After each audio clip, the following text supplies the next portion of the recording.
뉴욕주 동해 병기 법안 통과를 위한 범동포 추진위원회가 어제 공식 출범했습니다. 이민자 권익단체들은 다음 주 수요일 이민자 행동의 날에서 주정부의 이민 정책 개선을 촉구할 예정입니다. 뉴욕 일원 한글 학교들이 내일 3일째를 맞아 역사 특별 교육을 실시합니다. 지난 8년 새 어린이 비만율이 절반으로 떨어졌습니다. 좋지 않은 도로 환경으로 뉴욕주 운전자들의 부담이 가중되고 있습니다. 이상은 이 시각 주요 뉴스입니다. 여러분 안녕하십니까? KBN 뉴스입니다. 버지니아주에 이어 뉴욕주 의회에서도 동해 병기 법안이 추진되고 있는데요.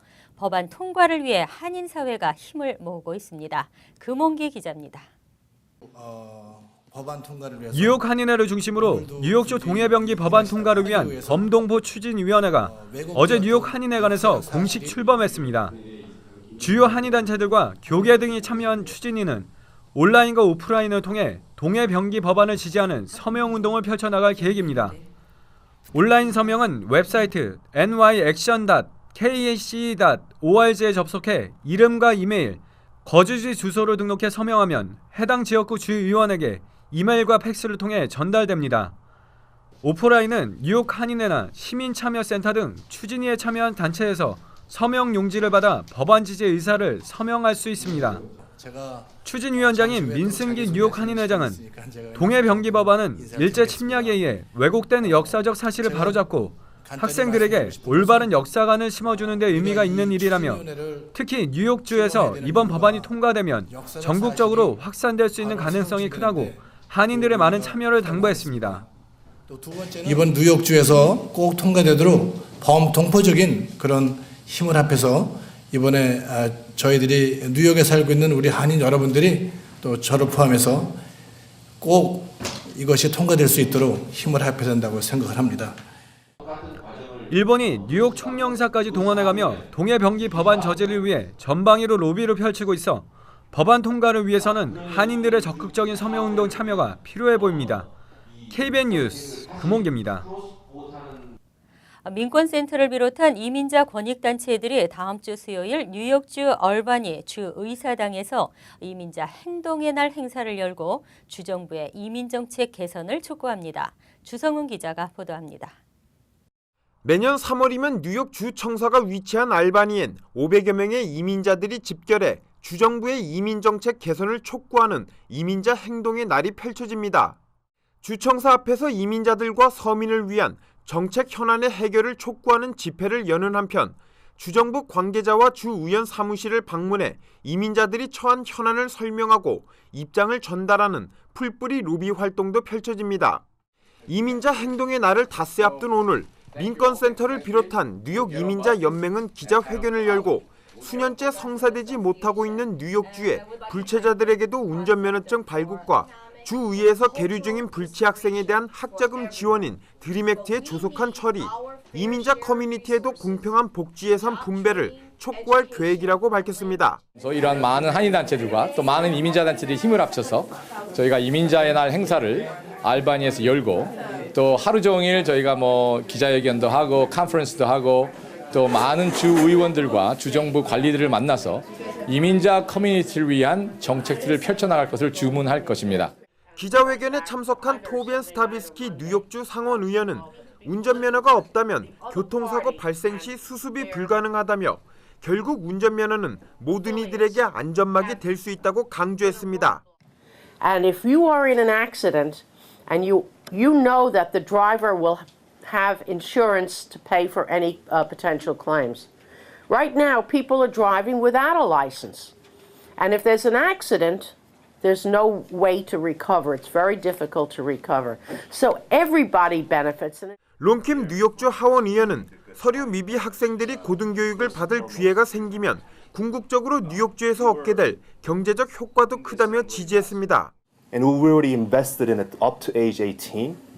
And we can't see that they continue their higher education in New York. But chances are these students will want to stay here. They want to give back.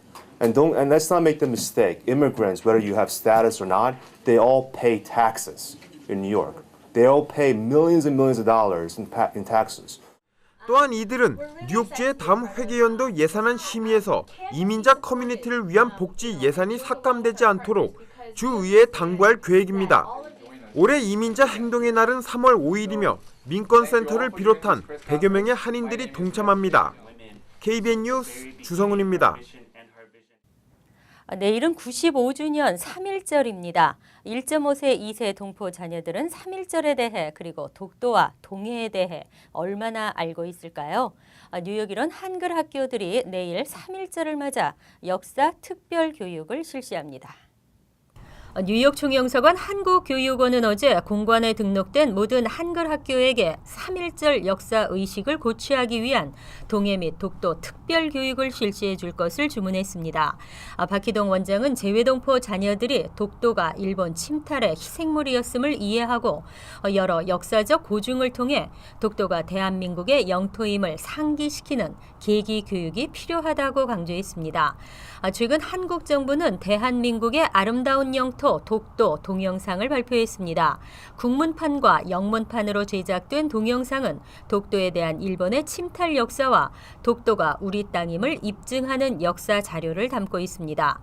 또 한국 정부 외교부 홈페이지에 있는 동해표기 추진 현황 코너에는 동해표기의 정당성과 일본의 잘못된 주장 등에 대한 역사적 고증 자료를 소개하고 있습니다.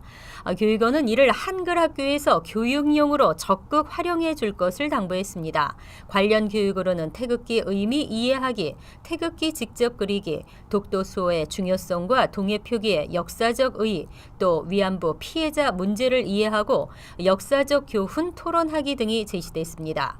한편 박희동 원장은 앞으로 제2차 역사교육 시범학교를 선정 운영하고 독도 지킴이 거점학교와 제2회 역사문화체험학교 운영 지원 등을 통해 역사교육 강화를 위한 노력을 지속할 것이라고 밝혔습니다. 국제사법연대가 국제사법연맹으로 단체명을 변경하고 5월 15일을 UN 국제사법연맹의 날로 선포할 예정입니다. 자세한 소식 금홍기 기자입니다. 국제사법연맹은 2003년 출범한 아시안 아메리칸 사법자문위원회의 전신으로 US 아시안 사법재단으로 이름을 바꾼 후 지난 2011년 국제사법연대라는 이름으로 UN 산하단체로 등록했습니다. 국제사법연대는 단체의 활성화를 위해 이름을 국제사법연맹으로 변경하게 됐다며 사법의 달인 5월 한국을 방문해 한국 본부를 발족시키는 한편 UN 국제사법연맹의 날을 선포한다고 밝혔습니다. 데이비정 명예회장은 국제사법연맹 활동을 한인이 주도해야 한다는 생각에 한국에 가장 먼저 지부를 설립하게 됐다며 준비위원 김종환, 신재중, 최종민, 이철수 씨가 중심이 돼 5월 15일 창립 총회를 갖고 한국에서의 활동을 시작하게 된다고 말했습니다. 교육 차원에서 교포들한테 이제 그 사법 그런 문화 이런 걸로 이제 만들었거든요. 그래서 유엔이 되고 나서는 이걸 좀 전 세계로 글로벌 시키면서 여러 브랜치가 있으면은 좀 그게 교포사에 큰 힘이 되지 않을까 생각했어.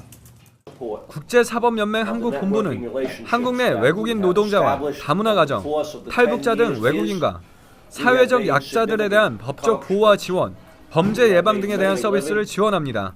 KBN 뉴스 금홍기입니다. 지난 2005년 이후 꾸준히 늘었던 한국으로의 여기민이 최근 눈에 띄게 줄어들고 있습니다. 막연한 희망으로 여기민을 택한 사람들이 다시 재이민을 택하면서 여기민에 신중해지고 있는데요. 지난해 여기민은 5년 내 최저로 떨어졌습니다. 지난해 미국 시민권이나 영주권을 포기하고 한국으로 영구 귀국한 여기이민자 수는 2012년에 비해 5.7%가 감소한 1,878명으로 집계됐습니다. 이는 지난 2009년 이후 5년 내 가장 적은 수치로 최근 한국 외교부가 2013년 영구 귀국 신고자 통계를 통해 공개했습니다. 미주 한인들의 여기민 행렬은 지난 1997년 IMF 외환 위기 이후 2000년 2612명으로 가장 많았습니다.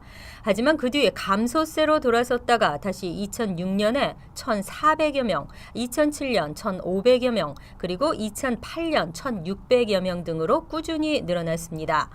지난 2009년에는 2000명을 넘었고 다음 해에는 2128명으로 정점에 달했었습니다. 이 같은 역이민 현상은 고국에서 노후를 보내려는 이민 1세대들이 늘고 있기 때문으로 분석됐습니다.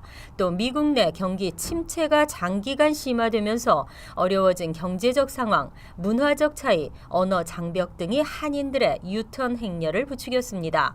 하지만 최근 다시 미국 경제가 안정세로 돌아서면서 지난 2012년부터 역이민 행렬이 눈에 띄게 감소세로 전환되고 있다는 게 전문가들의 설명입니다. 한편 미주 한인들의 역이민을 사유별로 보면 노령이 가장 큰 비중을 차지하고 있으며 한국 내 취업, 이민 생활 부작용, 신병 치료와 이혼, 취약 등의 순이었습니다. 올해 목표 중에 내 집 장만 있으신가요? 주택시장이 안정돼 내 집 장만을 할 수 있기를 바라는 한인들이 많은데요. 한인을 포함해 전국 아시안들의 주택 소유율이 빠르게 증가하고 있습니다.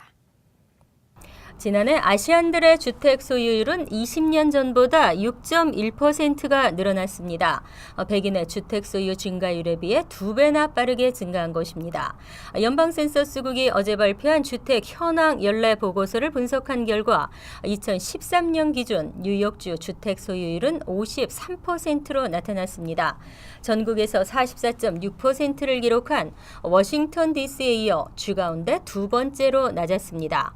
뉴저지는 64.9%로 38위로 나타났습니다. 하지만 이것도 전국 평균인 65.1%에는 미치지 못했습니다. 특히 1984년 이후 30여 년간 뉴욕주 주택 소유율은 1.9%, 뉴저지는 1.5%씩 늘어나 해당 기간 전국 평균 증가율인 0.6%를 크게 앞섰음에도 여전히 하위권입니다. 주별로는 웨스트버지니아가 76.8%로 가장 높았고 미 동북부 7개 주 가운데에서는 펜실베이니아가 71.5%로 13위를 기록했습니다. 인종별로는 아시안이 57.4%로 나타났습니다. 하지만 백인이 73.3%를 차지했고 히스패닉 46.1%, 흑인 43.1%였습니다. 지역별로는 뉴욕, 뉴저지를 포함한 북동부 지역이 2013년 63%로 지난 1960년도에 비해 7.5%가 늘어났습니다. 중서부와 남부는 각각 3.3%의 증가를 보였지만 서부는 오히려 2.8% 감소를 기록했습니다.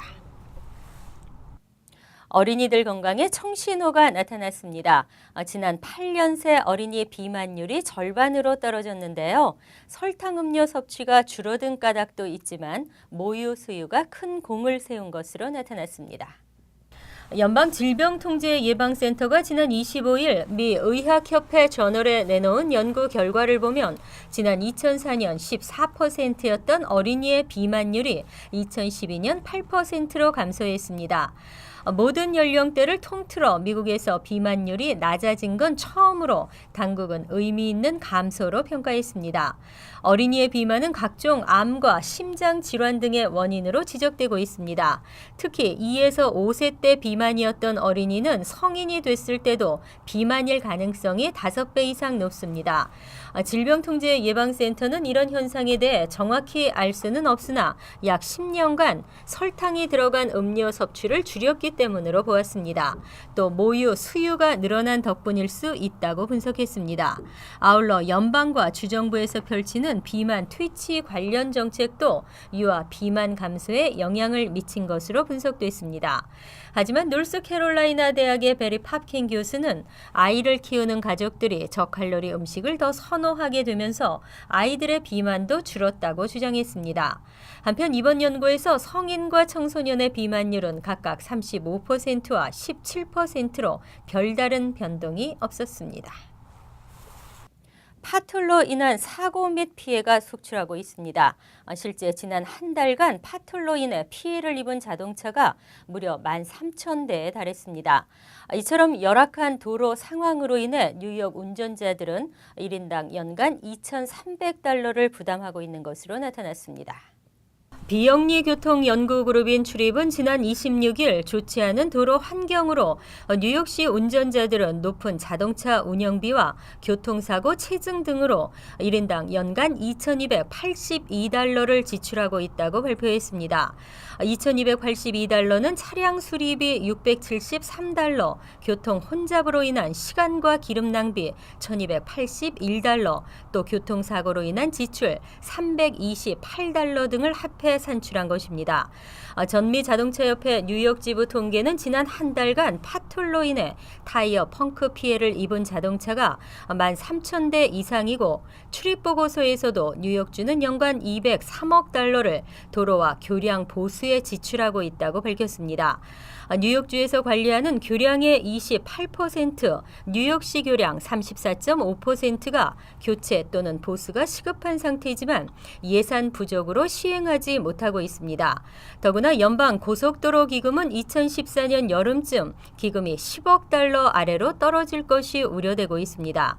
특히 올겨울 주 도로와 교량 상태는 더욱 악화될 것으로 예상됩니다. 연방의회에 즉각적인 조치가 필요한 것으로 알려졌습니다. 한편 뉴욕시 운전자들은 이처럼 열악한 도로 환경으로 연간 59시간을 도로에서 허비하고 있는 것으로 나타났습니다. 이상으로 KBN 뉴스를 마칩니다. KBN과 함께 즐거운 주말 되시기 바랍니다.